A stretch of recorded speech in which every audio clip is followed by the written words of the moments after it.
joke. To state the obvious, this has not been a typical year.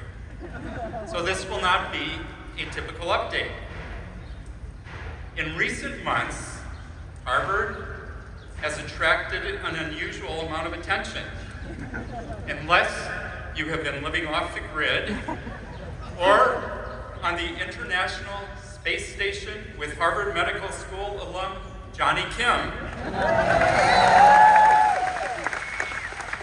you are no doubt familiar with some of the serious challenges the university is facing.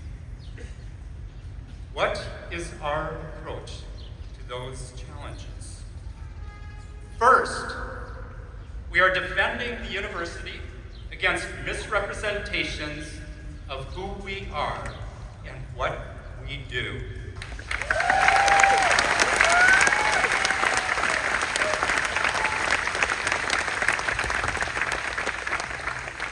Second, we are defending the university against retaliation by the federal government for refusing to surrender our rights.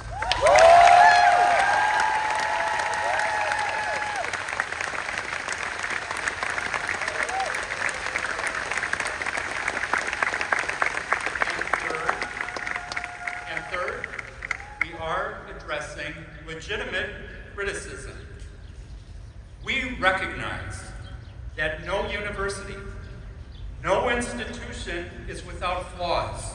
They are inevitable. They are also correctable. We are working hard to ensure that we give each person at Harvard the opportunity to thrive, which means providing for the safety and security of all members of our community and combating anti-Semitism and other forms of discrimination and hate.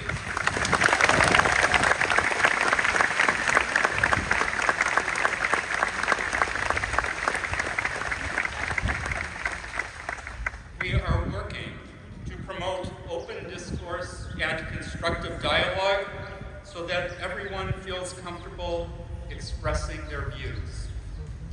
We are developing plans to ensure that a greater variety of respected, rigorous, and compelling viewpoints is present and heard on our campus. And we have made clear the rights and responsibilities that membership in our community demands.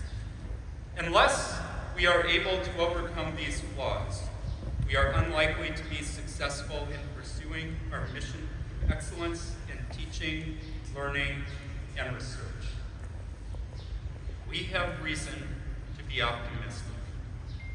Only one thing about Harvard has persisted over 388 years, and actually, it's not our name. It's our embrace of scrutiny, advancement, and renewal. A perfect university would not be a university at all. These irreplaceable institutions, established, nurtured, and supported over centuries, are built on the idea that there is always more to know and more to do. Just as humanity rounds the bend from ignorance to insight, new vistas open, and more possibilities for progress appear on the horizon. One of the greatest joys of life is realizing that there is no end to learning, no end to discovery, no moment to rest on one's laurels, and not a minute to waste. The pursuit of truth, of veritas, is perpetual. We are unceasing in our efforts to champion our motto.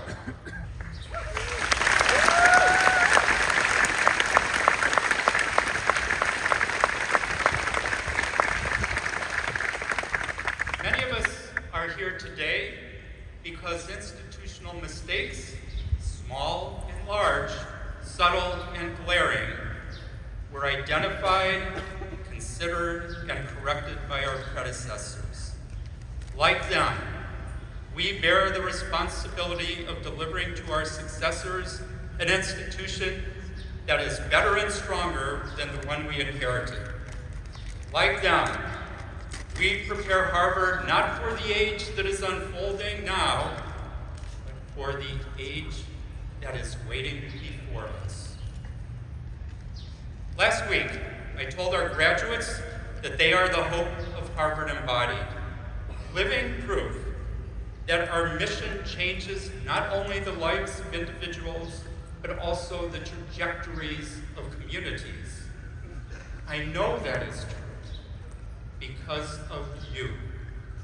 Your care and your attention, your service and leadership, your achievements and contributions, many heralded, but many, many more delivered with little fanfare across too many fields of endeavor to list, have made life better for countless people and have made the world better for all of us.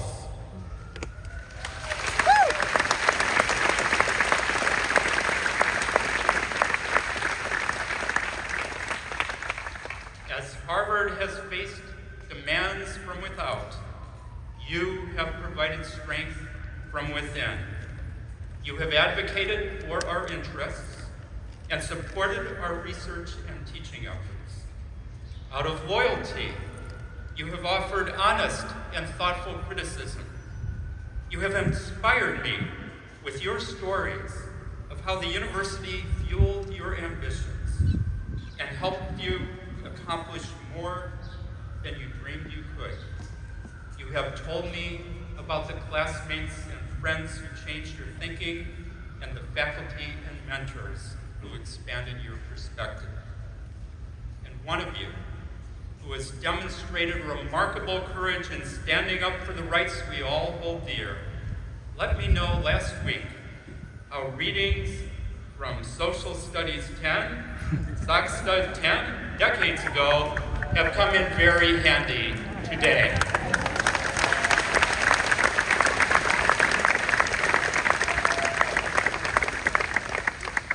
Now, a reasonable person might make a fair observation about what I've just said.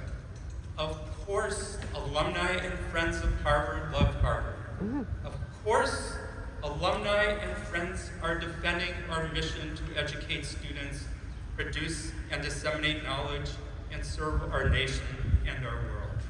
Of course, alumni and friends are standing up for this institution and everything for which it has stood for centuries, and for which it continues to stand.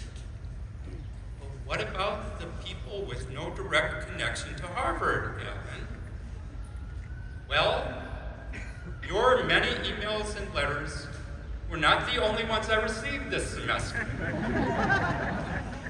Thousands of individuals who have only experienced Harvard from a distance, some who had known it as little more than a name, also took the time to voice their support for the university.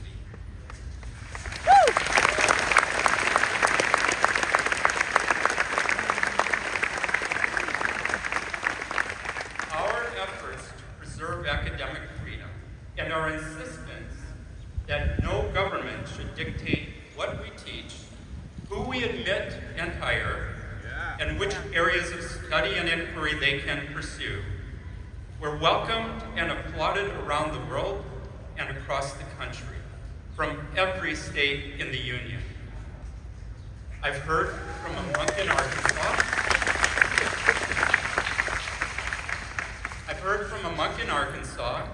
A librarian in Kentucky, a firefighter in Massachusetts, a dentist in Oregon, a veteran in Virginia, a social worker in Wisconsin.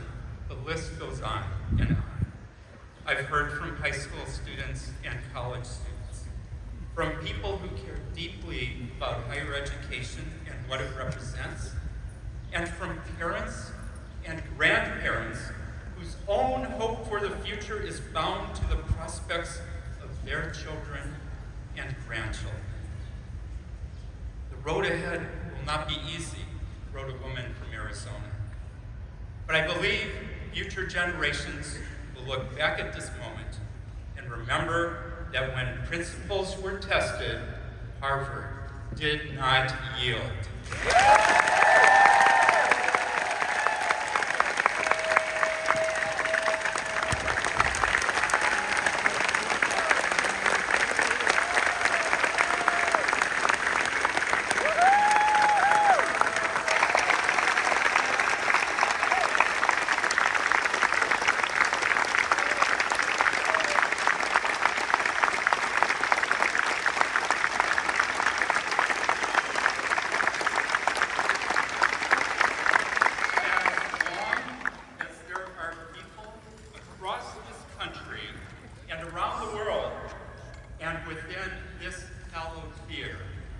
Who believe in the promise of Harvard, who put their hope in higher education, I will never lose confidence in our ability to meet our obligation to the future.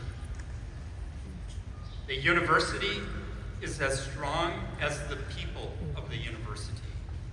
That is all of you, and so many others. If I have learned anything since our last meeting, in addition to everything I learned about the tenacity of glitter,